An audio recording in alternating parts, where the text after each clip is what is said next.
Sometimes there is nothing better than a classic bumpy wooden roller coaster. I'm talking about the classics like Racer at Kings Island, Grizzly at Kings Dominion, and Hurler at Carowinds.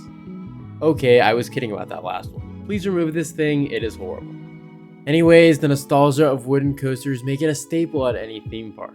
But in this video, we're going to be talking about the future of wooden coasters in the roller coaster industry in general. So if I asked you to name 3 wooden roller coaster manufacturers still in production today, you would probably say GCI, Gravity Group, and then some throwaway answer like Intamin.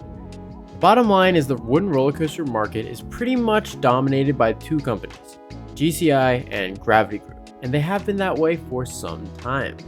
But just how long are these classic woodies going to last? Both of these companies produce some amazing attractions, but they are both innovating in a way that make the coasters unrecognizable from the classic woodies of yesteryear.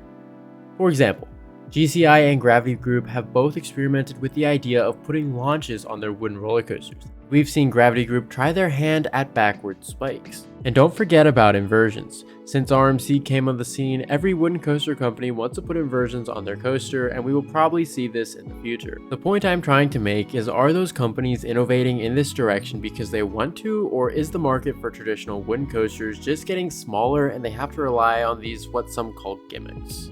So let's look at some of the most recent wooden roller coasters. The newest wooden roller coaster opening next year is Zambezi Zinger, which is a traditional coaster in the sense of layout minus the very obvious oddity, the spiral lift hill. We know we are still seeing wooden roller coasters come to the parks, and that is a very good thing, but obviously that is much smaller than something like Mystic Timbers.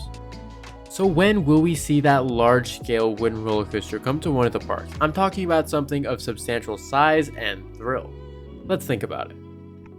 Let's look at a few parks that I could see getting a giant wooden coaster. Personally, this is very difficult to predict because every chain seems to work with these companies, but kinda sporadically and off and on. Obviously, we know Cedar Fair is still in the market, but what parks could add another wooden coaster? We know Dorney Park was originally supposed to get one, but it was scrapped for a B&M dive coaster. So as of now, the only parks that I could see getting one anytime soon would be Cedar Point, Carowinds, and maybe Kings Dominion. Cedar Point already has a few, but with the removal of Mean Streak, they are missing that massive woody. Granted, Mean Streak wasn't that amazing, but just the sheer size of it would be cool. Carowinds is in desperate need of a good wooden attraction. As of now, they only have Hurler, and well, that ride is, well, Hurler. So I could definitely see a mid-sized GCI going here. And the reason I put Kings Dominion on this list is because we still don't know what the volcano replacement is going to be. Personally, I would rather see a steel coaster than something like a mid-sized GCI, but that's just my opinion. I do think it's possible that they could get a wooden attraction. So those are my 3 picks for the Cedar Fair chain, and now let's look at SeaWorld. We know that SeaWorld still loves their wooden coasters, as we just got Texas Stingray a few years prior. So what other parks could use one? Personally, the only option I'd see in the near future would be Busch Gardens Tampa Bay. Now this park does lack a traditional woody, but if I'm being honest, we probably wouldn't see it come to the park for at least 5 or 6 years. I'm pretty sure the next coaster the park is going to get will be steel. Busch Gardens Williamsburg, on the other hand, I think is out of the question for a while, especially if the rumors for the RMC Hyper Hybrid are true.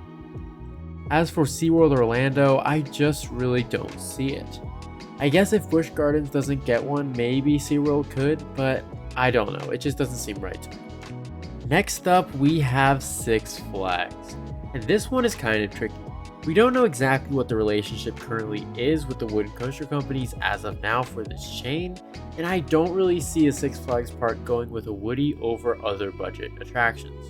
But if I had to guess, I would say the only options would probably be Six Flags Over Georgia and Six Flags Fiesta Texas, but those are both long shots.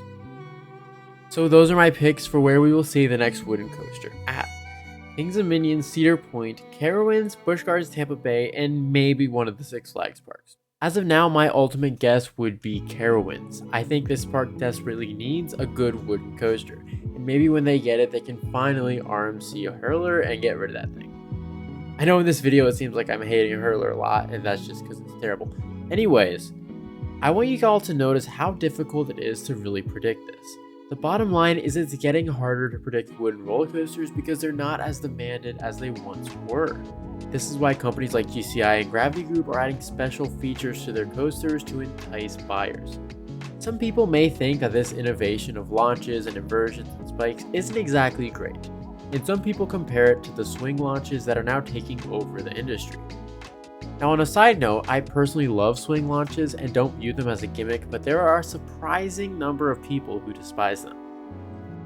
I view this innovation as great because it's a way for these companies to stay relevant. Even something as small as a spiral lift hill differentiates one company's product from another.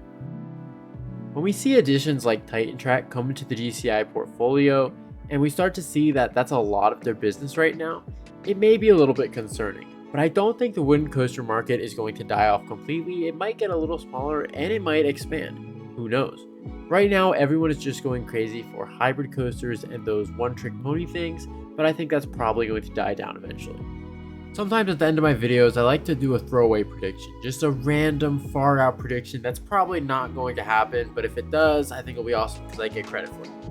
I'm just kidding. So my prediction this time, I'm going to say that Intamin might make a new wooden roller coaster within the next decade. I know, right? Shocking. If you look at something like the Intamin Hot Racer, you'll notice that's pretty much just a copy of the RMC single rail, so I don't put it past them to just copy maybe a hybrid coaster by GCI or an RMC. Intamin could make their own RMC hybrids, who knows? I definitely think that's a possibility. So those are just my thoughts on the future of wooden roller coasters and what I think the future is going to be like in the next couple of years. So thank you all so much for watching, and don't forget to like, comment, share, and subscribe, and all that jazz. And this is the Coaster Josh, signing out.